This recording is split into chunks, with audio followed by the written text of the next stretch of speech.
Good morning. Morning. Would like to call the executive committee meeting to order for Tuesday, January 24th, 2023. If we first of all could get a motion to admit Ms. Parker, she's working and so she needs to be remote. Mr. Long, Hunter, all those in favor say aye. Aye. Those opposed, same sign. Motion carries. I guess we're ready for roll call, please. Mr. Hess, Ms. Polk, Present. Ms. Weber, Ms. Parker, Present. Mr. Fairfield, Mr. Seroy, Mr. Carrico, Mr. Featherling, Mr. Miller, Mr. Long, Mr. Eckhoff, Mr. Hunter, Ms. Foster, Mr. Wheeler, Present. Mr. Alexander Hildebrand. Present. We have a quorum. Have one public comment. Mr. Hunter, you had a public comment today? Thank you, Mr. Chairman. I had the opportunity to attend the historic ribbon cutting for the gas line out in Pembroke. All of the legislative leaders were there, community leaders were there as well too. It was really emotionally moving for a lot of the attendees who were there. Even the president of NICOR was there, and all the others, many stakeholders were there as well too. And what I really appreciated was that they acknowledge our own county board chairman, Andy Wheeler, who was one of the driving forces for that particular project. It has taken some period of time, decades, to achieve that particular goal. I can remember on a Super Bowl Sunday attending a drive around with Jesse Jackson and John Dyson, the mayor of Pembroke, or of Hopkins Park then, along with Phil Novak, the state representative. And we toured different areas of Pembroke, and people were burning wood, people were using car batteries as heat, and refuse or feces coming out of the trailers and so forth. I think what transpired yesterday is a positive initiative, and I know that our board member Rosemary Foster was on the board during that time, the village board during the discussions. But it was amazing, and I don't know if I have enough descriptive adjectives to describe what transpired, because all of the legislative leaders were there. They highlighted Congresswoman Kelly as well as Senator Joyce and our own Representative Jackie Haas. There were any number of brief comments made by those legislative leaders and NICOR. One can just remember, I think the county board, this county board can take some solace in as much as we allocated $150,000 for the water treatment system out there. And from time to time, I talked to Township Supervisor Sam Payton, and he says no longer, are the ditches filled with feces, no longer are the homes backed up with feces and people not being able to use their homes and having to go to other places in neighbors' homes because of those issues. I think it's about collaboration. It's about I guess bipartisanship in terms of that particular event yesterday. And I mentioned to Andy when we walked into the gymnasium, when they had it all decorated and they had refreshments and so forth, that it was a pleasure to work with him in that regard. There was never really a hassle or a problem, and Chairman Wheeler expedited the $150,000 for those underserved individuals out in Pembroke. Della was there, Ben was there, Andy and I were there, and of course Rosemary was there as well too. But it was really amazing seeing all the different people, the power that was present yesterday. And I just want to say I'm glad that I'm on the county board and we played some role in terms of trying to assist that particular area, which is 52 square miles out there, and they're joining the 21st century. And I take my hat off to you, Chairman, because they cited your name as being one of the movers and shakers for that particular project. And it shows you when you can collaborate and governmental units work together. Thank you, Mr. Hunter. Kind words. I will say that the role that we had is to work with legislators to get this bill crafted and put out there, but for years we just started talking about it. You have to start talking about it before you can do something about it and acknowledge what the problems were. And I think it probably helped that our state representative was on the county board at the time when we started really emphasizing what we wanted to do. And she's from Momence, and Senator Joyce, and they both were very committed to that area. Economically, it was the weakest link, if you will, and unless you have that economy, it's countywide, then you can only be as strong as that weakest link. And I think we all realize that we have to address that, and we are. And I appreciate the kind words. So that being said, approval of the minutes, December 20th. 2022. Is there a motion? Dr. Polk, Mrs. Weber, all those in favor say aye. Aye. Those opposed, same sign. Motion carries. I just have a couple things under legislative, and obviously if people have anything else they would like to talk about, they can. The Senate, let's see here, Senate requests are due by January 27th. The House LRB deadline is February 3rd. So basically our legislators, the House goes back on the 31st, the Senate the 24th, which is today. We have a bill that both our senator and our representative are going to be submitting. It's basically, it's the exact same bill that passed last session for adding Kendall County to the list of, I believe it's Will, Kane, Kendall, I believe, and us and Tazewell want to be added to this public act that's already law that allows us to collect a fee at the courthouse on cases that can only be used for the court's infrastructure to keep up the building or to build and maintain or expand on the courthouse. It's a separate fee altogether. They just approved Kendall County being added to that last session, and the senator and our representative Haas are going to carry it this time in the respective chambers. I will say that the last time on April 9th, it passed 72 to 17 with 6 present, and and that's obviously the House, 34 to 10 in the Senate. So there was a lot of support for this, and it's basically on the finding of guilty, a fee which is determined by the chief judge, the amount. Usually it's around $20. I think Will County was 30. That's what they used to build their new courthouse. And they're able to bond against that. So as we go into our building and grounds stuff that we're doing, this is another funding mechanism that is not coming from property taxes or anything else. It's coming from people that use the courthouse. And it's only on a guilty verdict. So is there any questions about that to start with? I think you see the intent. As we're going through a lot of these building projects, we'd like to access other capital to kind of tie the bow around everything without having any property taxes, obviously. Okay, so that set aside, and I don't know if Delbert got into this a little bit, the House Bill 0268, that's basically the one where the state took over all authority on siting wind and solar farms. Oh, yeah. And it's problematic. There is no local control. It usurps drainage districts. Really, EcoCat, I mean, there's so many conflicts that there has to be some more work on this. Delbert, I'd say what, 15 to 20 specific issues, would you say? I think so, yeah. Yeah, it's pretty close, and it's things that are, you know, how do you move forward when it's in direct conflict with another part of state law? You know, and that's where we sent that list to our legislators, and hopefully they'll allow us to work through it with them to help make this awful thing better. But the residents in the county should know you've lost really your representation.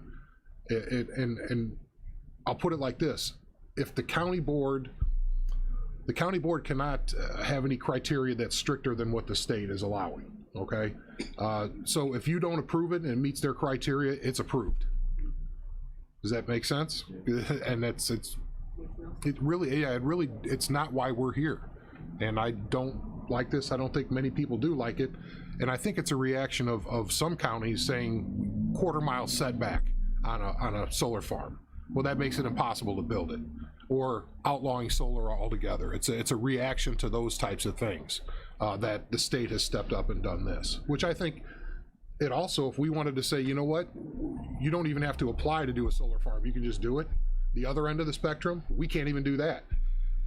You see my point? It's from both parts of it. It takes all local control away. So it may have had a good intention by those that filed it and wanted it to go, just to address specific counties that did not want it at all. But in the end, it really kind of hurts the drainage districts, the local control, the permitting process. You know, it's going to cost us extra money, it looks like, for extra meetings to get them done in 30 days. And if we don't get the 30 days, does that mean it's automatically approved and we don't need to meet? I mean, we just don't know. So, Mr. Hunter, can we go first and then to you, Mr. Thank you very much, Mr. Chairman. Just looking at, you know, the future, and I know I've discussed that particular matter with Senator Joyce, and I was wondering if you or Dell at some future point would be going to Springfield to testify on our behalf. I would love Dell to do that. He's a subject matter expert, but before it even passed, we sent the problems to our legislators because we had identified those issues and said, whatever happens here, this is going to have to be fixed either before, during, or after this bill would go through. Because how do you tell a drainage district that they no longer have authority? Then why do we have drainage districts? Really? It doesn't make sense to me, so. Yeah, just think about that. Yeah. So, anyway, let's see if there's another thing I had here for legislative. No, I think that was it. Those are the only ones I had so far. I'm sorry? No. Come on. You're right. I did forget. Chairman. Yes, Mr. Fairfield, did you have something? No, I'm just kidding. Mr. Featherly. How do they possibly think you're going to get? Oh, sorry. How do they possibly think you're going to get something done in 30 days? It's 120, but basically after that decision has to be made. I thought the decision was 100 or 30 days, wasn't it? After I thought it was the 30 notice? days. I've heard of this about a year and a half, 2 years ago. Del, straighten me out. Yeah, the 100, we on? Yeah. The 120 days is from the time of passage till we have to have our ordinance in compliance. Okay. All right. Okay. That's not individual cases then. For the approval of the case or the hearing of the case, from the date of application, not from a completed application or any review of the application, 45 days from the day it's filed, 45. we must have a public hearing. 30 days from the public hearing, the county board must make its decision. Not have a meeting, make its decision. So think about where that would fall in the month. And a decision means ZBA, PZA, full board. Yes. You see what I End up mean? having to skip PZA then. Do we even need to have it go to committee anymore? I don't know. I mean, if the way the law is written, If it's their laws and then let them enforce it then. There is a lot of talk about this in the zoning community. yeah. And one aspect they are looking at is, let's just make them permitted uses. Then it doesn't even come They here. meet the state's requirements, it's automatically approved, so. Yeah, but do we end up not being able to issue building permits and stuff then? No, it has no You still effect get on to do building. that? Because you still got to have reviews, you got to send, people got to send out mailings Oh, to yeah. property owners. We'll still have that role. We just won't have the ability to approve or not approve solar or wind developments based on the criteria that we've developed, you know, in concert with the state law, Right. you know? Talk a little bit about the decommissioning. Please. Maybe have Dell or yourself talk about the decommissioning part. That's disturbing. Yeah, it is. Good. I believe you have to take the value of scrap into decommissioning, and how do you have a crystal ball to know what scrap is going to be worth in 20 years? And I mean, go ahead. The Del. decommissioning plan must mirror the same decommissioning plan that's required by the Agricultural Impact Mitigation Agreement, or the AIMA. We can be no more stricter than that. The bond needs to match, the decommissioning plan needs to match. And frankly, they are a lot weaker than what we normally require. So, excuse me again. So if a neighbor lives next door to where they're going to build one of these things, they don't even have time to react or anything to it within 30, if you got it be done, you know, through. How are you going to send mailings to everybody and wait for the cards to come back and do all that stuff? And you can't have a meeting unless you got all your mailings, and you're gonna just skip the mailings, or how are you gonna do that? I mean, I don't know. You gotta tell a guy he's going in his backyard, you gotta let him know. That's one of the conflicts with the law. Zoning law says you must do that. This says we just must put a notice in the newspaper. Our newspaper we have here, we got like, what's there, 3 local papers or something now bouncing around, right? You can get it online. The one in you can general get- circulation. Yeah, That's, yeah. that's, So who picks the one then, you know? there's only one that's of general circulation. Okay, general circulation, that means you can buy it in the 7-Eleven or whatever then? Yeah, it's audited, certain number of days of the week has to be Okay. out there. So, Yeah, Okay. that is one of the, I think it's a 52, I used to know this. Yeah, okay. Okay, thanks. that's one of the conflicts with another state law. There's like 20 of them. They're not just little nitpicky things. They're pretty substantial, you know. So more to come on this. You know, Dell probably let us know through PZA As it things come up. progresses. Yeah. Well, excuse me again, how many are waiting to apply until this passes? Was there 300 of them out there waiting to cover the county with black mirrors, and as soon as this passes? I don't know. I bet there is. We currently have. If I owned one, I would wait till this passes and then I would go. Sorry.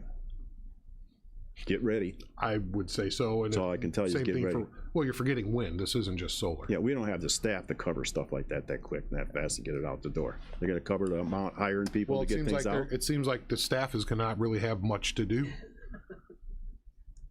They're No, just gonna go rubber stamp. from a staff standpoint, it'll be much easier. Much easier. They're not gonna do anything, except for the building permit part of it. Right. They'll that- be that- involved in that, but I'm talking about the siding of it, the zoning of it, special use, whatever, we're out.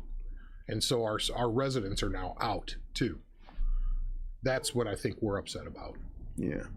And the conflicts of those people in the drainage districts whose job it is to keep the water moving off the fields into the laterals and all those types of things. Well, you know, their rights have been severely diminished by this, because you can destroy the tiles, and there is specific language in there, but how that's addressed is, I view as unacceptable. Yeah. And if I was the landowner, I'd feel it was unacceptable. Well, they as don't live down here. Or the person living next door to the landowner, to be honest, because that's where the mess is going. They don't live next door to where this is all happening either. Right. Right. So, okay. We can gripe, but we also have to know how to deal with it, Yeah, you know, we'll get and how ready. to roll when we have to. So, anything else on that one, Dell? Pretty accurate? That's- Okay, that's pretty much it? That's pretty Okay. much it, yeah. All right. Just so we know, it's a bigger issue than just this committee. It'll leak into a lot of different things, and actually a lot into other jurisdictions, townships, drainage districts, the whole deal. Road districts, that's another one. The road use Villages. agreements change, yes. Yeah. The Villages. requirements for those. They're gonna lose their 3.5 mile, you know, they're gonna, No, I think that's a question. Mile and a half. It's a mile and a half, Yeah. but we're not sure if this has any impact within the mile and a half. Are we just out altogether? I think you're Because it out used to be a altogether. 3/4 majority vote to override a official objection by a municipality within a mile and a half. Is that out the window now, you know? Wind farms would have siting authority with it, or municipalities would have siting authority for wind farms within their mile and a half. I don't believe it has anything to do with solar, Okay. but wind farms definitely. Yeah. Who was the sponsor of that, Bill? Do you have the name on that I'm one? not sure. Let me see here. I don't know if that's on, I had the full text. I had the cover sheet. I can get didn't it from bring you down. later, just, we I can get it. wanted to say it was somebody out of the city of Chicago. Well, I just heard Evanston. Cunningham, maybe, is that Yeah. in the house? I thought it was from Evanston. Evanston, yeah, Cunningham, I believe, or something like that. So they have no agricultural experience or living in the country experience at all? Without trying to sound insulting, it's like somebody who really doesn't understand zoning wrote the law, Okay. and that's that's about the way to. Would you agree? Yes, that's pretty clear if you read it, yeah. Yeah, it's just too many conflicts. Okay. So I understand the intent, but the way it was done is it disenfranchises the local landowners and those that are in the footprint. So Okay. thanks, I Sorry. appreciate it, Dell. Let's see here. Information services, Mr. Duval.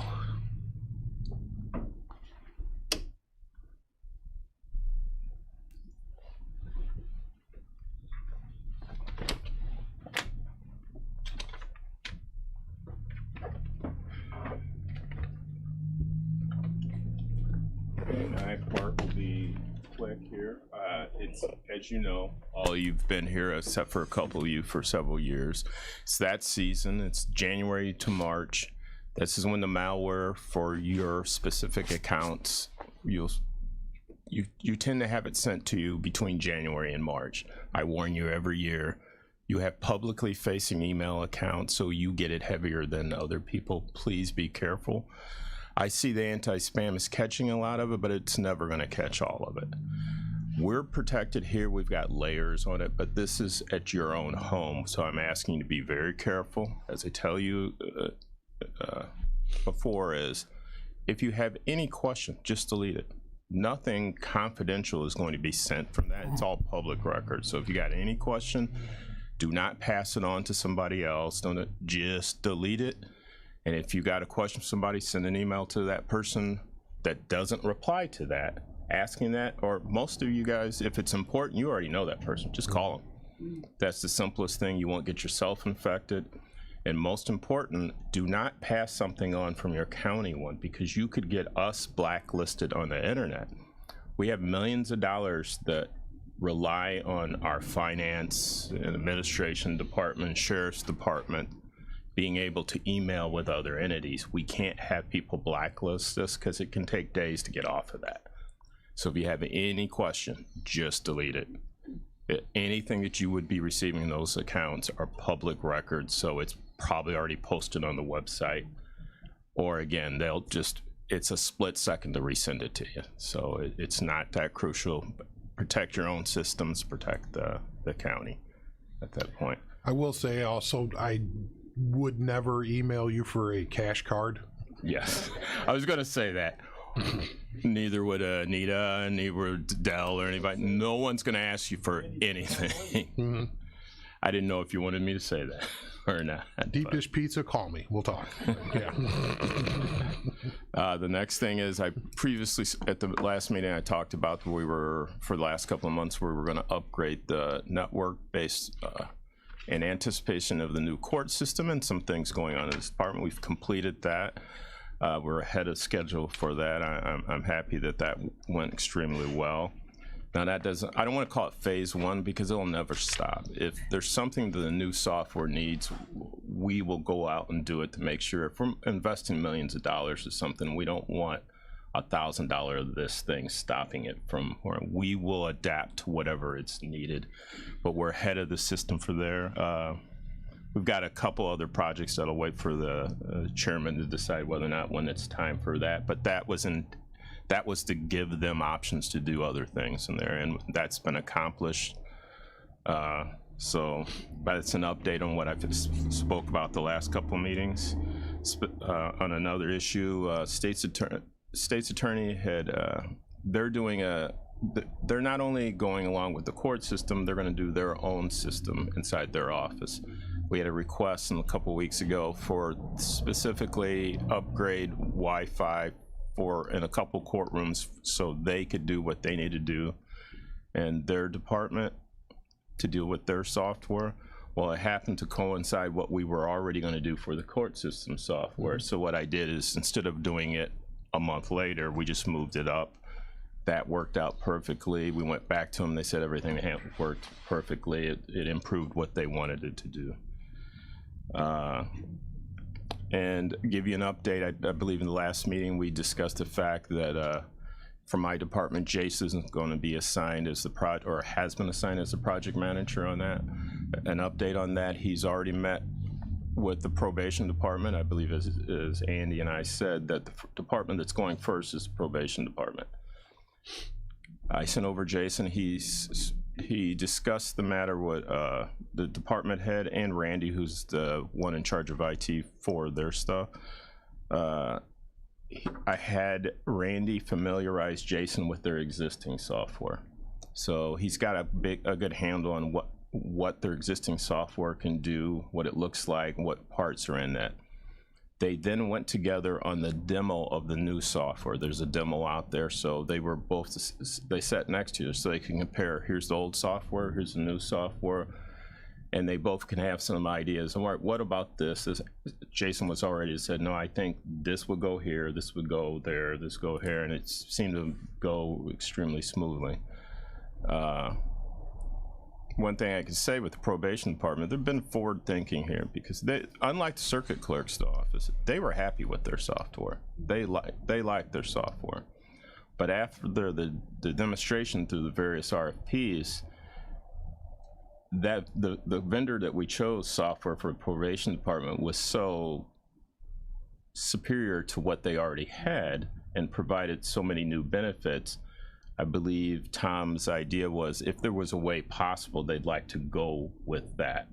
I think Andy and Tom met together, and through they worked out something. I believe there's contracts already going forward, but they're going to move forward. They like Tracker. This is newer, provides additional benefits. It's in the cloud. They can do things. If the pandemic or anything happened, their people can do something out there. They don't have to be in here to be able to do it. They can monitor better. And it hooks into the state and local systems, which our vendor actually are in charge of there. So it's just a smoother operation. Would you agree with that? It's very much enhanced what they can do. It's adaptable to today's technological platforms where you can export and move things around to different areas. I liken it to like that old movie War Games versus the fastest computer you can have now. They were doing, you know, Commodore VIC-20, you know, or whatever those old computers were. Tracker worked, but if you can imagine those systems, CourtView was the mainframe system. So everybody that probation would see would come out of CourtView as like this, like a piece of paper. Then somebody's typing it in. With them being on the same system, that eliminates really the need to have anybody typing any information, because it goes right from one end to the other. There's your savings. That allows it to be affordable for probation.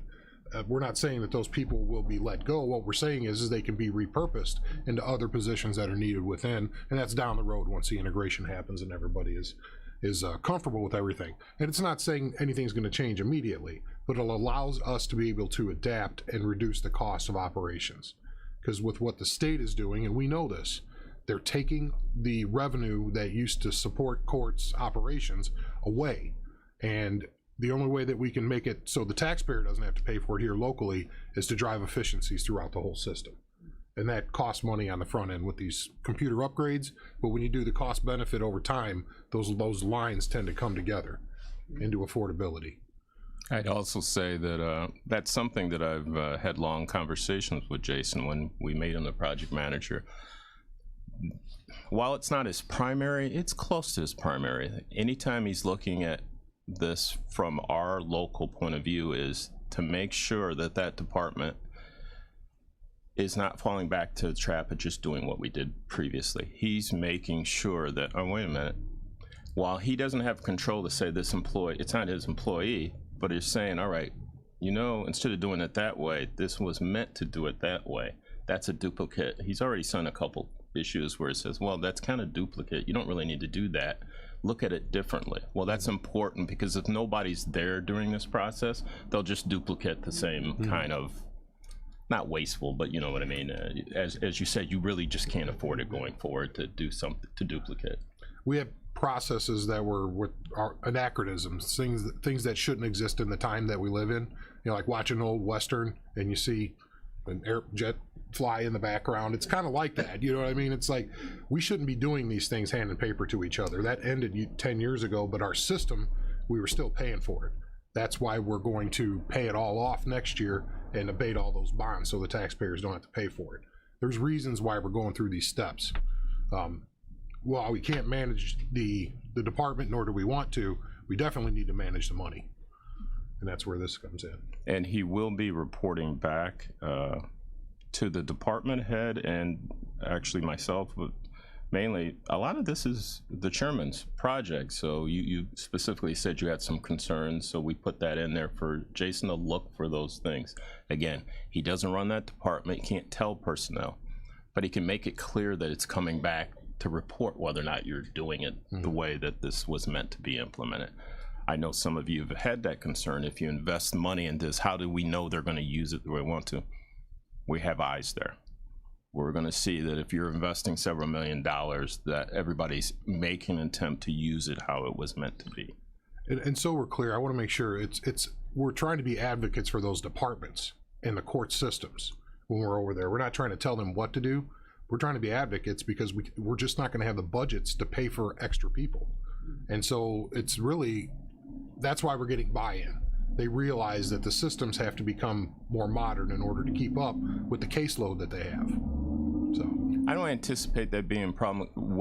Basically what it's coming from is you don't know what you don't know. So sometimes you need somebody out that you trust that says, well, yeah, I know you think it's that way, but you could do it this way. Oh, and they usually say, oh, that's what it was meant to be, because sometimes you're afraid to ask that question. So, and actually that was Andy who asked for that to be there. So I think that's going to work out pretty well. So. yeah. Any other questions? You got any other projects besides that? Is that enough for you at that point? We have some other things on top of that, but we'll wait for you to say it's time for that. All right. Thanks, Kevin. Thank you. Let's see here. Health Department, Mr. Vivas.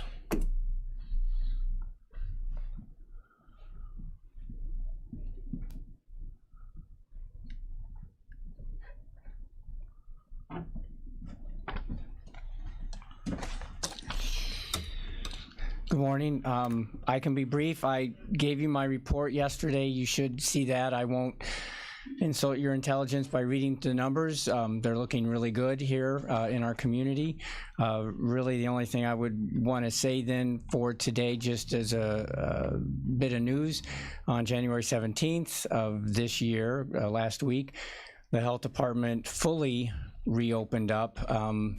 Our programs for the women, infants, and children, the WIC program, the family case management, and our high-risk infants programs for the last 2.5 years. Because of COVID, those are federal programs.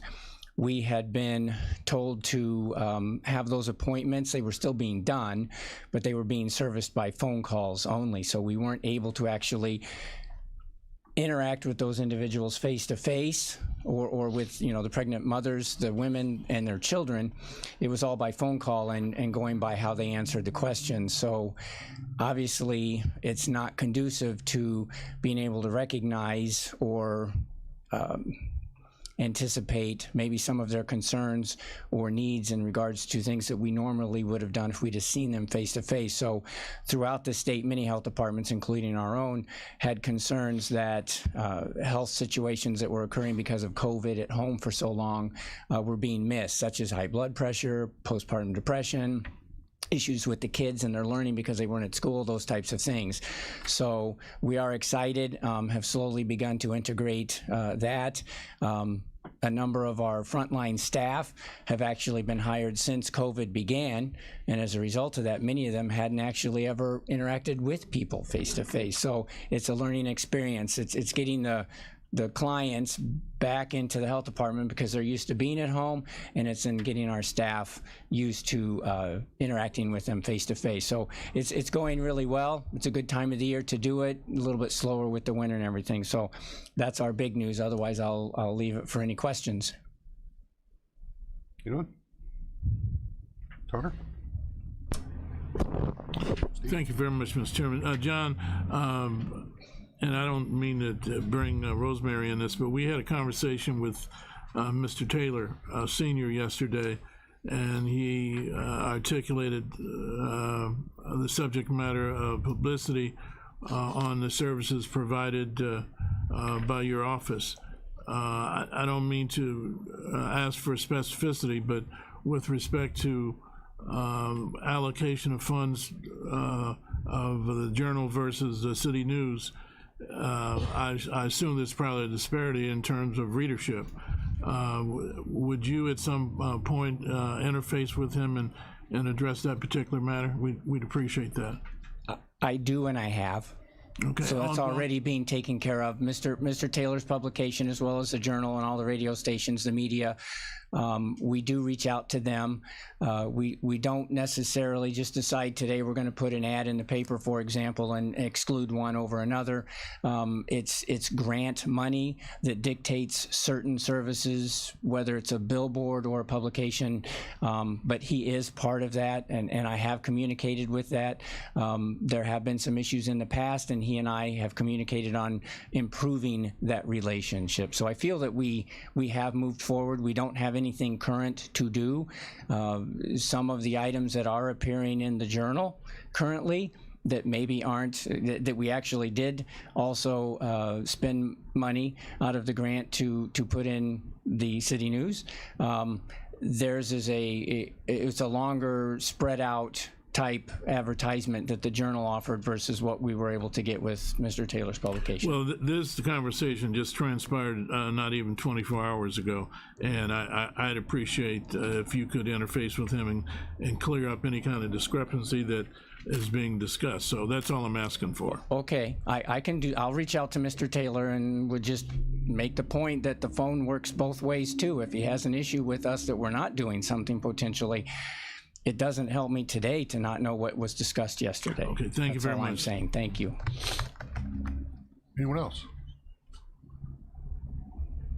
Thanks, John. Thank Have you. a good day.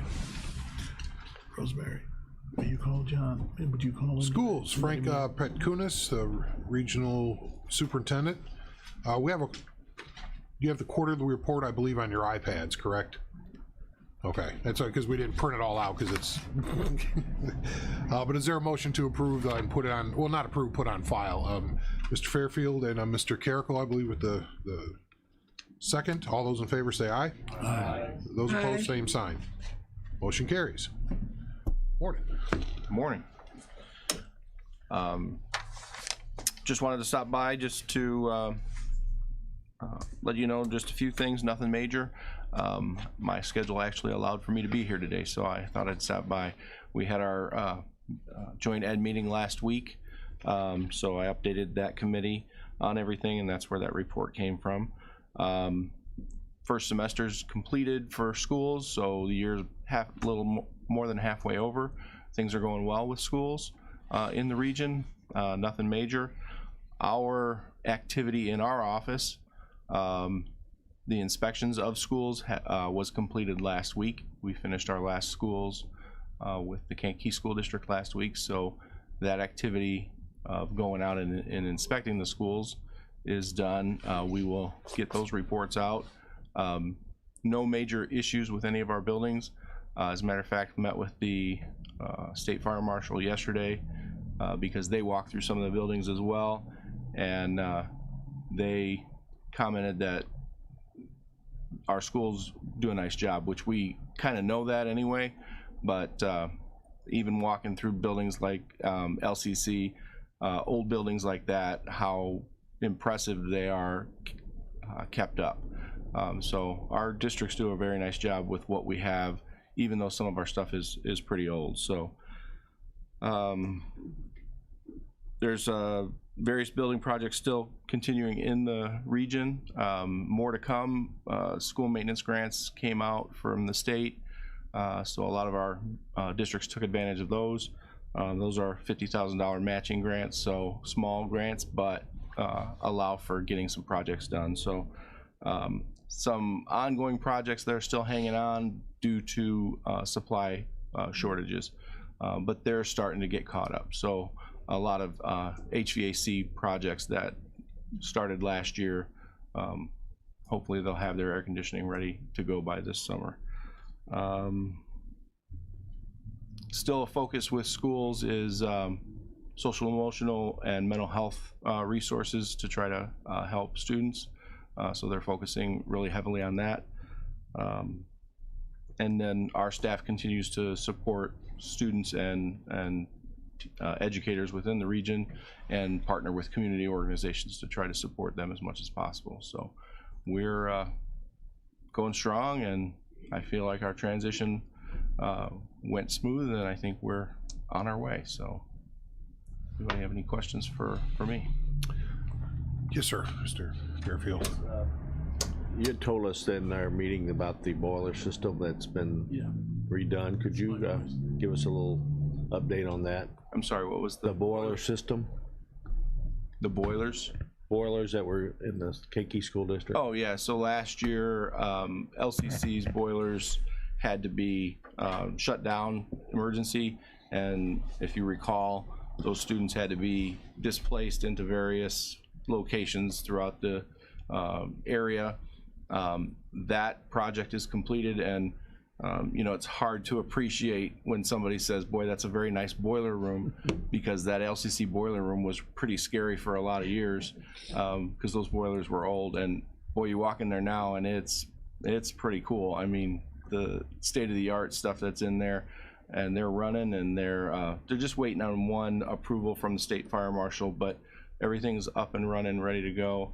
And they actually added a new boiler room to King, because King was always fed by the LCC boilers from a pipe underground, which was pretty amazing. But by adding the boilers into King, that helps with some efficiencies as well. But that was a long process to get that taken care of. They did get it up and running for this year, so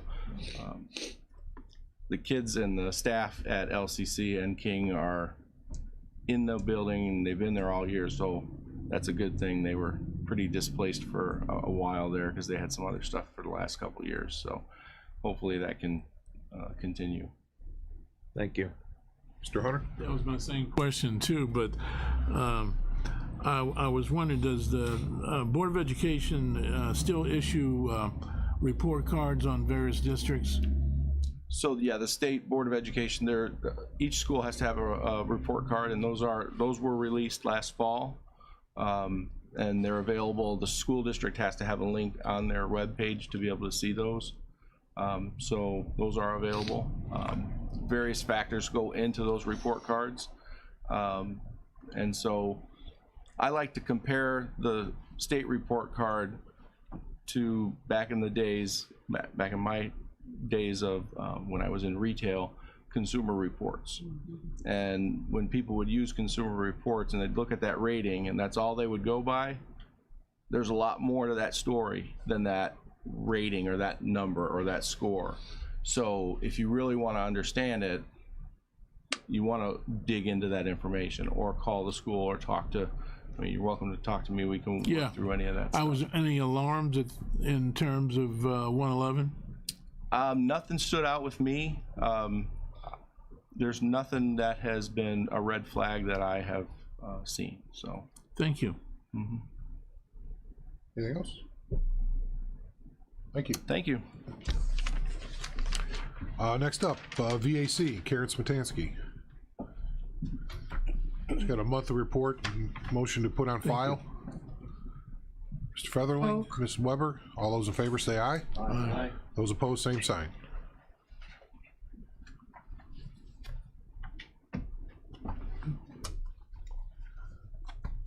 Morning. Morning. So this month you actually get our annual report, not our monthly report.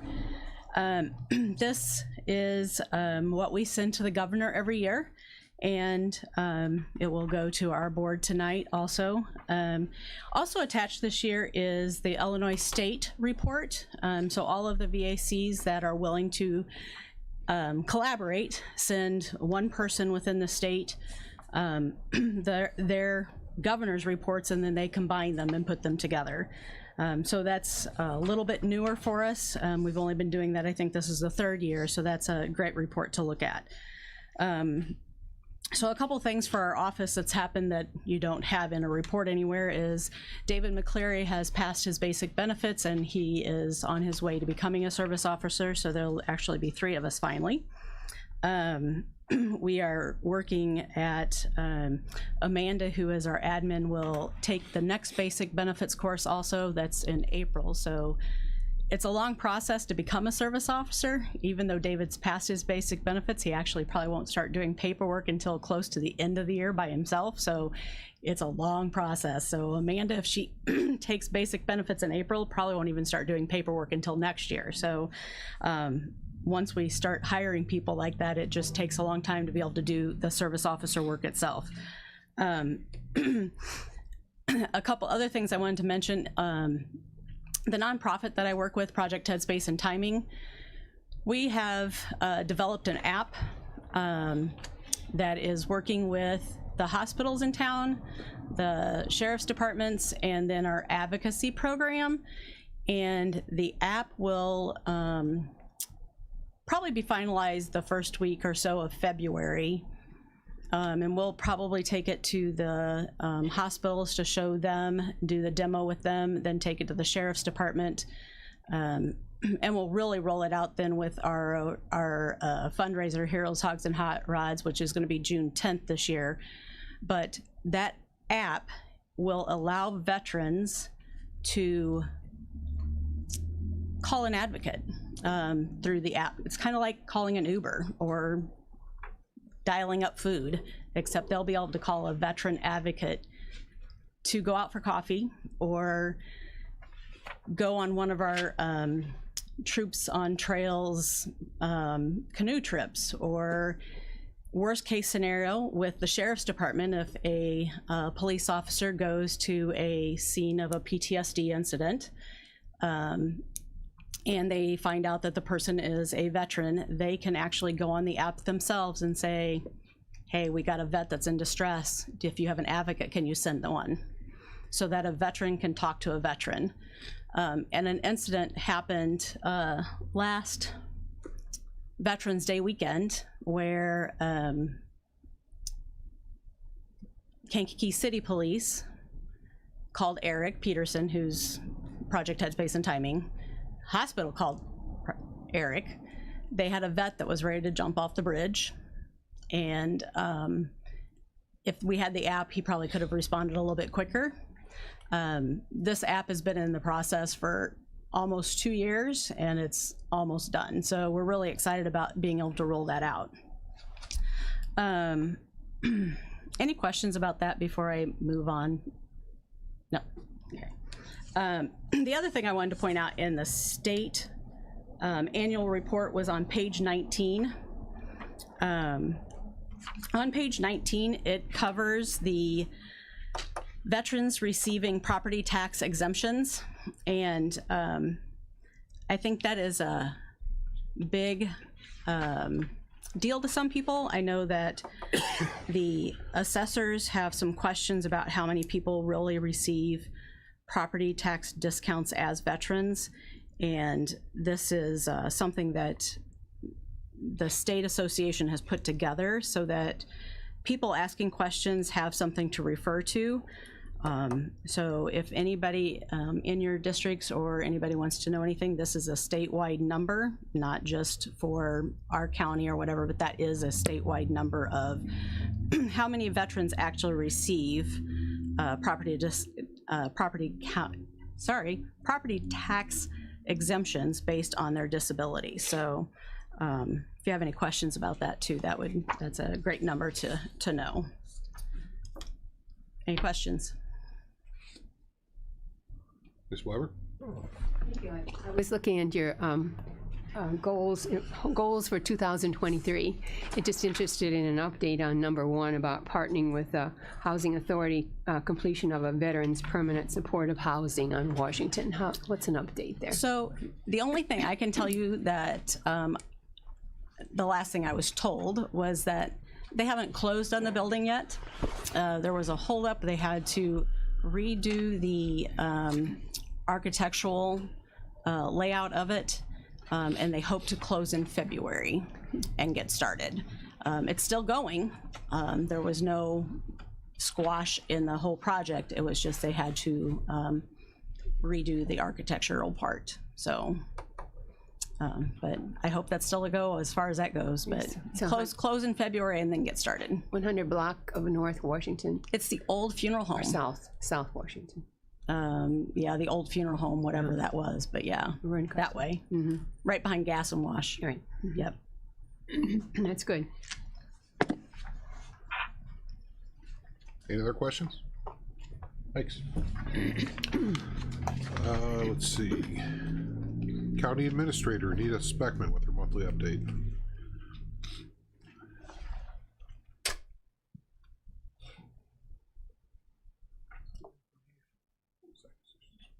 Sitting up here. Good morning. I too have a few year-end numbers for you. Just looking back at 2022 And we look at the numbers by fiscal year, so December 1st through December 31st. Or November 31st, November 30th, gosh. So first looking at our average number of employees in 2022, the average number was 471 and a half, actually. In 2021 was 485, so down, but we are on an uptick. So our December 2022 employment is at 477. So a year ago in December 2021, we were at 466. So what happened is we lost a lot of employees. We were seeing a big reduction in employees. Last year in 2021, we had 110 terminations. In 2022, we had 80. So what we see is that we're retaining our employment base, so that's a good thing. Our turnover rate in 2021 was 23%. It was 17% in 2022. So that's a good trend. We're able to see, I think it's more reflective on society at large, as kind of that whole great resignation might be slowing a bit. Mr. Hunter? Thank you very much. Do you, is there a form that you utilize for an exit interview when they separate? No, we've discussed this before. And because, let's remember that county administration has no, what do I want to say, authority or supervision over any elected offices, right? I understand Which that. is predominantly the largest section. And so I will say this anecdotally, our department heads have conversations with their employees and they understand what's going on. They've not, those elected official departments have never asked me to be involved in that process. That percentage that you just articulated, do you have a feel for why you have the separations that you have? Mm-hmm. And I was just going to get to that. Okay. I don't really publish the amount of terminations as opposed to resignations. I will tell you of the 80, 13 or 3% were retirement. And if you look at the tenure of service, 73% of our resignations are within the first 5 years. Actually, 28%, almost a third, or close to 30%, is in the first year. So once we're able to retain employees for that first 5 years, at least get them over that first year, they really kind of settle in, and we can keep them, you know, engaged for a longer period of time. Of the resignations, 16% were over 20 years. That's what you see most typically, a retirement, but it also could be, sometimes people will resign after 20 years. They won't take their retirement that they're entitled to. We mark that as a resignation.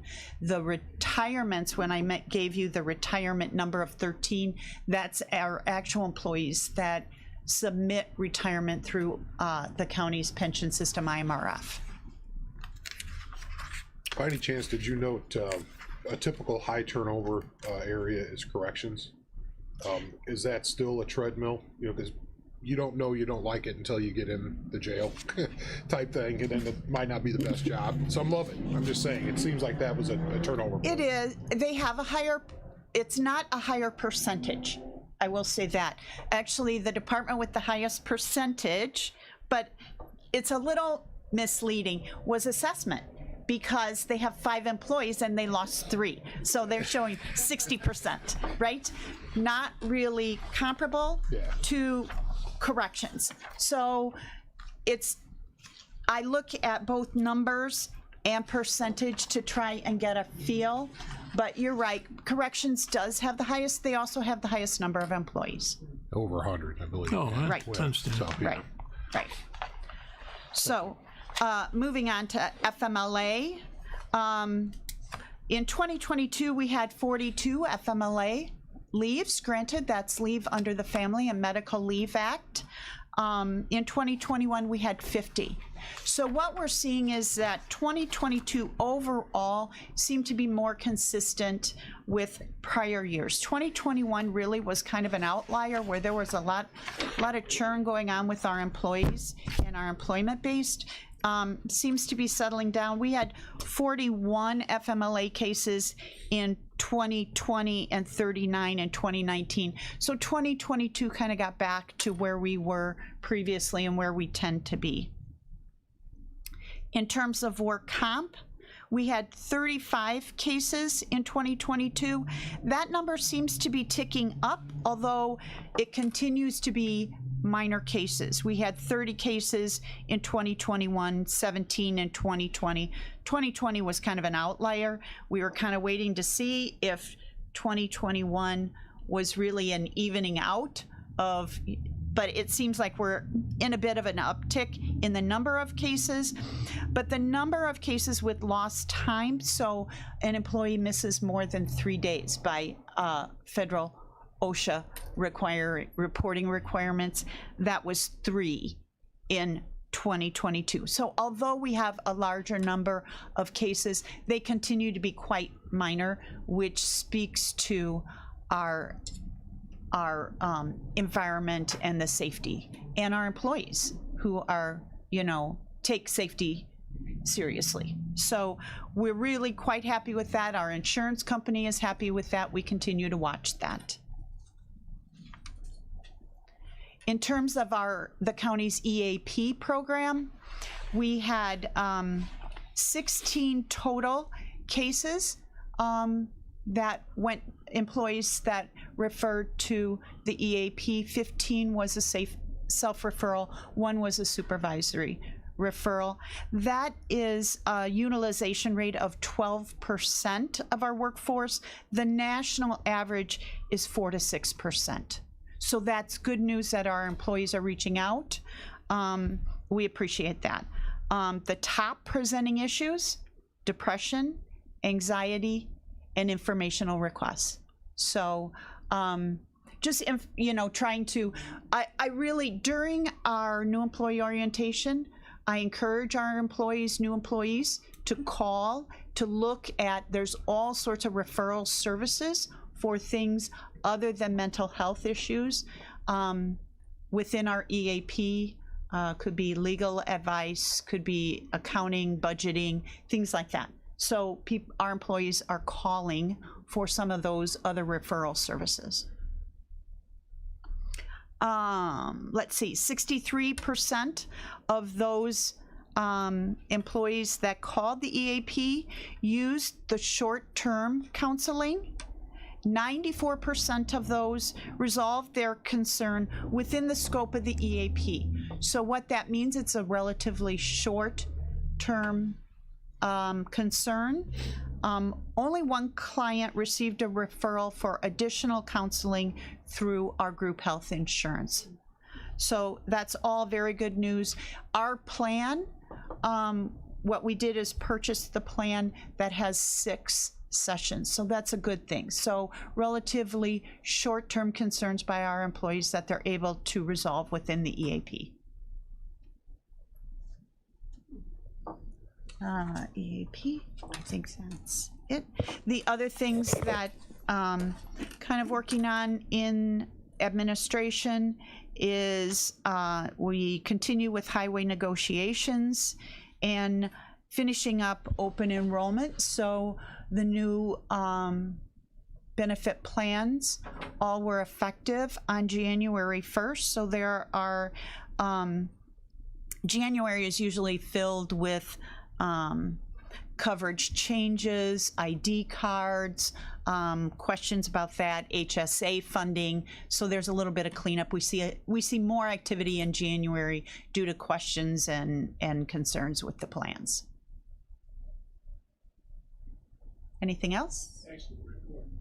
Okay. Anything? Thank you. Weber? Just wanted to say that I have my certificate for Open Meetings Act. Oh, excellent. Thank you. And it is, you just get in the site and go down and answer the questions, and I got the one wrong, and it let me go back and get it right. So I don't have thing that says you're only 80%, it says 100%. And the other is what I was so pleased at is our organization administration are following the rules. That's what I like best. You know, I could say, oh yeah, we do that, we do that. So, Good. thank you very much. Sure. So Ms. Weber brings up an excellent point. You all received an email or should have received an email regarding the Open Meetings Act training. Let me know if you didn't get it. I just sent it out to the county board list that's in our email, but you do need to complete that within 90 days of your oath of office. I'd like to try and get those by the February board meeting if we can. So I'll need those certificates on file for you. And if you've done it before, it pays to do it again, just to refresh yourself. Sure. You know, there's little things you forget. All right. Thank you. We have a few appointments and reappointments and resignations, I guess. So I'll read through these. Maybe we'll get a motion to combine and approve afterwards. Resignation of Dennis Schwark from the Pilot Township Fire Protection District. The reappointment of the following: Elwood Line to the Momenson Yellowhead Drainage number 1, Scott O'Brien to ETSB, which is 911, Tinker Parker to ICANN Joint Education Committee, Ray Fairfield to ICANN Joint Education Committee, and the appointment of Jessica Andrade to the ICANN Joint Education Committee. So is there a motion to combine and approve? Mr. Alexander, second. Mr. Miller. All those in favor say aye. Aye. Those opposed, same sign. Motion carries. We have a couple openings, one on McGilvery Special Drainage District and Pilot Township Fire Protection District. Any new business? Committee, anything to talk about? Or old or adjournment? Anyone? Bueller? Bueller? Dr. Polk, Mrs. Foster, all those in favor say aye. Aye. Those opposed, same sign. Motion carries.